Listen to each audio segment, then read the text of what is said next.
nuevamente se previene a través de los medios de comunicación a los vecinos, vecinas, comerciantes que tienen obstáculos en la vía pública, especialmente en las aceras que obstruyen el paso al peatón, y eso puede causar accidentes.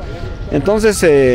desde este medio le mandamos una cordial invitación para que por favor retiren los objetos.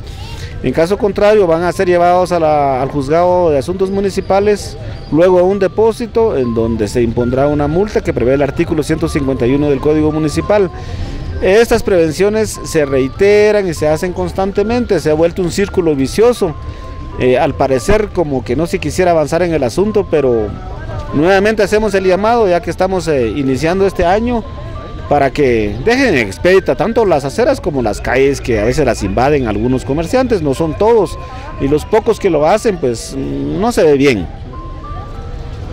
Podemos ver cerca de la terminal que hay un negocio donde ponen unas bicicletas ya abarcando casi media calle. Sí, me imagino que se refieren al negocio que está entre la terminal y la panadería Regi, que cabalmente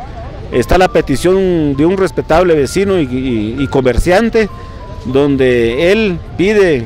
que se deje expedita esa vía, y el expediente cabalmente ya se practicaron las diligencias preliminares y está para que el Consejo Municipal tome la decisión. Considero que ya la semana después del 18 de enero en adelante ya obtendremos la resolución para